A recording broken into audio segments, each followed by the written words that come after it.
Umat Tuhan yang terkasih dalam Yesus Kristus, jumpa lagi pada malam ini 2 November 2021.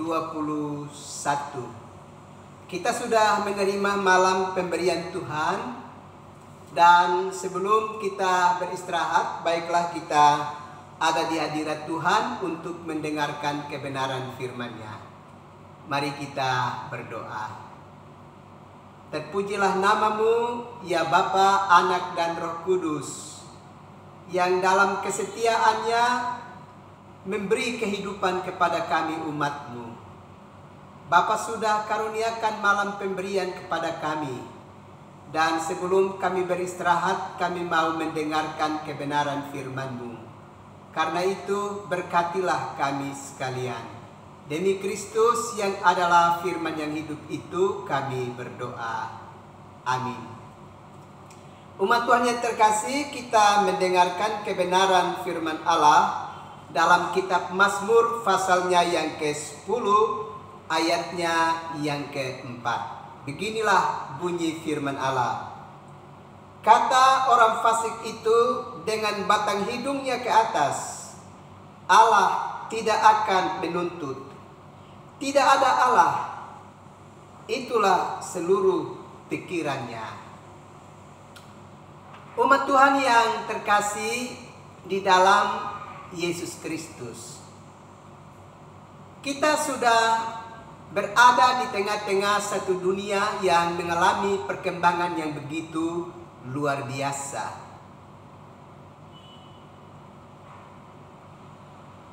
Tentu kita bersyukur karena dengan berbagai-bagai perkembangan yang ada, memudahkan kita untuk bisa mengalami banyak perkara kehidupan. Kita tertolong untuk informasi, kita tertolong untuk komunikasi, kita tertolong untuk transportasi, dan berbagai pertolongan lainnya yang dapat kita alami di zaman yang makin modern ini. Tapi serentak dengan perkembangan yang sedemikian pesat, ada kecenderungan orang untuk menyatakan bahwa manusia sebagai makhluk yang memiliki identitas tertinggi dan sekaligus menyadari bahwa dia bisa dapat mengurus dirinya sendiri. Dia tidak dapat membutuhkan pertolongan dari satu kekuatan apapun bagi kehidupannya.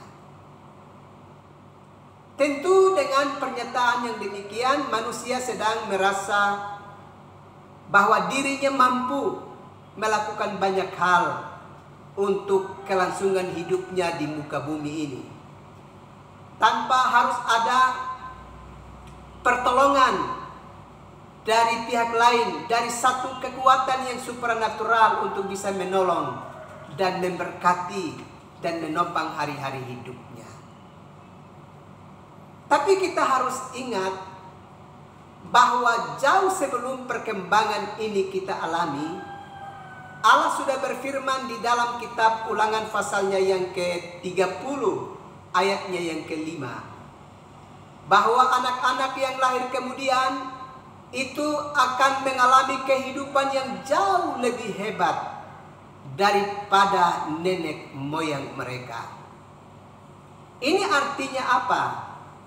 Artinya bahwa jauh sebelum perkembangan ini dapat terjadi atau kita alami dan kita ada di dalamnya, Allah sudah berfirman bahwa kenyataan itu akan ada dalam rangka untuk bisa dapat menolong kelanjutan hidup bagi kita umat manusia. Apalagi kalau kita belajar di dalam kitab Kejadian pasalnya yang pertama ayat yang ke-28, bahwa setelah Allah menciptakan kita menurut rupa dan gambarnya, maka Allah memberikan mandat kepada kita untuk bisa dapat menguasai seluruh ciptaan yang ada di atas muka bumi ini. Itu berarti kita mesti sadar bahwa karena kita manusia ini diciptakan menurut rupa dan gambar Allah, maka sekaligus Allah memperlengkapi kehidupan kita manusia dengan daya kreasi yang tinggi. Dengan demikian, maka seluruh perkembangan yang kita alami sekarang ini, yang begitu luar biasa dahsyatnya, itu karena kita diperlengkapi oleh Allah dengan daya kreasi yang tinggi, sehingga kita bisa dapat mengalami janji Allah itu di dalam kehidupan kita demi kesejahteraan hidup kita di muka bumi ini. Sekarang yang menjadi persoalan bagi kita adalah ketika kita baca di dalam Mazmur pasalnya yang ke-10 ayatnya yang ke-4. Di sana justru mengingatkan kepada kita, kata orang fasik itu dengan batang hidungnya ke atas, Allah tidak akan menuntut, tidak ada Allah. Bapak Ibu dan umat Tuhan sekalian, bagaimana mungkin manusia yang telah diciptakan menurut rupa dan gambar Allah, serta yang telah diperlengkapi dengan daya kreasi yang amat tinggi, sehingga bisa melakukan banyak hal untuk menopang kesejahteraan hidupnya di bumi, dengan berani berkata bahwa tidak ada Allah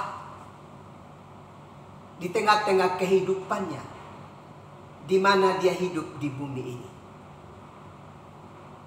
Kalau kita belajar di dalam kitab Ibrani pasalnya yang ke-11 ayatnya yang ke-6, di sana menegaskan kepada kita bahwa tanpa iman tidak mungkin orang berkenan kepada Allah. Sebab siapa yang berpaling kepada Allah, ia harus percaya bahwa Allah ada dan bahwa Allah memberi upah kepada orang yang sungguh-sungguh mencari Dia. Bagian ini memberi penegasan kepada kita, setiap kita yang telah diciptakan menurut rupa dan gambar Allah adalah orang percaya. Dan setiap orang yang percaya kepada Tuhan tidak bisa tidak dia hidup dengan iman. Dan di dalam kehidupan iman itu ada pengakuan bahwa ada Allah. Karena itu sangat mengherankan kalau kelompok orang-orang di dalam Mazmur pasalnya yang ke-10 ayat yang ke-4 ini berani berkata bahwa tidak ada Allah di bumi ini yang menuntut pertanggungjawaban bagi kehidupan umat manusia. Bapak Ibu saudara-saudara yang terkasih di dalam Yesus Kristus. Dan kalau kita baca Mazmur pasal 10 ayat 4 dan seterusnya, ternyata kelompok orang-orang yang mengatakan Allah tidak ada itu kemudian melanjutkan tindakan-tindakan yang tidak menolong untuk kelanjutan hidup bersama. Kalau kita perhatikan ayat-ayat selanjutnya, selain kelompok itu berkata bahwa tidak ada Allah, maka ada tindakan kekerasan, ada usaha untuk membinasakan kehidupan sesama yang lain. Ini tentu sebuah tindakan kehidupan yang sangat tidak berkenan kepada Tuhan. Bukankah dalam kitab Kejadian pasalnya yang pertama, di sana dengan tegas mengingatkan kepada kita tentang bagaimana Allah menciptakan kita umat manusia, dan kemudian manusia pertama itu berkata kepada manusia yang Tuhan tempatkan di hadiratnya dengan berkata bahwa inilah tulang dari tulangku dan daging dari dagingku. Bukankah manusia pertama itu telah memberi pengajaran kepada kita bahwa sesama adalah diri kita sendiri, bagian dari hidup kita, dan karenanya mesti dihormati, dihargai, dan dijamin keselamatan hidupnya di tengah-tengah kehidupan dunia ini. Ternyata kitab Mazmur pasal 10 menampilkan sebuah cara kehidupan yang justru tidak sesuai dengan kehendak Allah. Dan karena itu kita harus waspadai di dalam kehidupan ini. Ingatlah bahwa kita adalah umat yang percaya kepada Tuhan. Dan sebagai umat yang percaya kepada Tuhan, kita memiliki kehidupan iman di hadirat Allah. Dan di dalam iman itu kita meyakini bahwa Allah itu ada. Dan karenanya kita menghormati Dia. Dan bahkan kita juga dapat menghormati ciptaan yang lain yang Tuhan hadirkan di tengah-tengah kehidupan kita. Teristimewa sesama ciptaan Tuhan sebagai sesama gambar Allah di tengah-tengah kehidupan dunia ini. Karena itu Bapak Ibu, saudara-saudara yang terkasih di dalam Yesus Kristus, kita tentu berharap bahwa sebagai umat Tuhan di masa kini yang tengah mengalami berbagai-bagai perkembangan dan kemajuan yang begitu pesat dalam kehidupan kita, kita berharap tidak terbersit di dalam pikiran kita bahwa itu adalah kemampuan manusia semata-mata. Kita harus meyakini secara sungguh bahwa Allah dalam kedaulatan kuasa-Nya telah memenuhi janji firman-Nya. Sehingga kita telah memasuki satu babak kehidupan yang begitu luar biasa di tengah-tengah kehidupan dunia ini. Tapi bukan semata-mata karena kemampuan diri kita manusia. Kita harus ingat pesan Allah di dalam kitab Ulangan pasalnya yang ke-6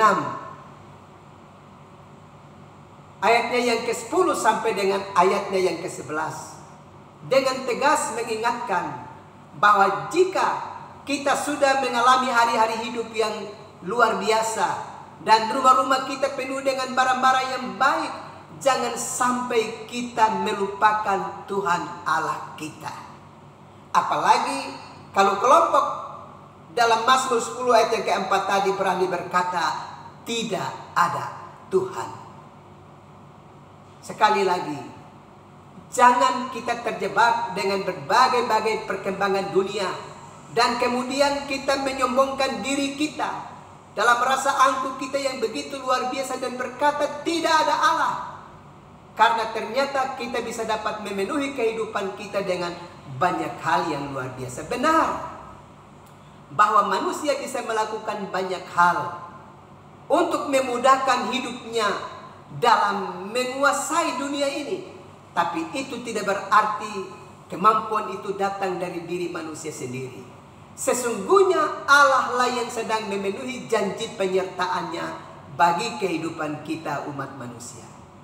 Karena itu sekali lagi kita harus sujud di hadirat Allah dan menyatakan syukur kita kepada-Nya bahwa Dia begitu hebat dan dahsyat memberkati dan memperlengkapi kehidupan kita umat manusia. Dan kita tetap harus ingat, kita harus mempertanggungjawabkan semua yang kita lakukan dalam dunia ini di hadapan Allah. Karena itu biarlah semua yang kita alami yang makin modern ini kita manfaatkan untuk kemuliaan bagi nama Tuhan, tapi bukan untuk kesombongan diri kita sebagai manusia. Kiranya Allah dalam kekuatan kuasa-Nya terus memberkati kita untuk menyadari bahwa Tuhan ada. Dia Immanuel, Allah beserta kita. Dan Allah di dalam diri kita yang terus menolong kita mengerjakan banyak perkara dahsyat bagi kelanjutan hidup kita di muka bumi ini. Tuhan memberkati kita sekalian. Amin. Mari kita berdoa. Terpujilah nama-Mu, ya Bapa, Anak dan Roh Kudus, yang terus memperlengkapi kami dan mengingatkan kami dengan kebenaran firman-Mu, supaya kami tidak menyombongkan diri kami, apalagi mengandalkan hal-hal yang kasat mata, hal-hal material yang ada di tengah-tengah kehidupan kami, dan berani berkata Tuhan tidak ada. Kami mohon kepadamu, bantulah kami, supaya kami belajar merendahkan hidup kami, hati kami kepadamu, dan sujud di hadirat-Mu, menyatakan syukur betapa Tuhan mengasihi kami dan menyayangi kami, dan menjamin kelanjutan hidup kami di bumi ini. Terima kasih Tuhan. Malam sudah menjadi bahagian buat kami. Kami akan beristirahat. Karena itu datanglah tumpangkanlah tangan-Mu ke atas kami dan memberkati kami sekalian, supaya Roh-Mu terus memasuki kehidupan kami, mengajarkan kami untuk hidup dalam kebenaran dan taat kepadamu ya Bapa. Terima kasih Tuhan. Ini doa kami, ini sembah kami. Demi Kristus kami berdoa serta bersyukur. Amin. Umat Tuhan yang terkasih dalam Yesus Kristus, selamat malam, selamat beristirahat. Tuhan pasti terus melindungi dan memberkati kita sekalian. Salam.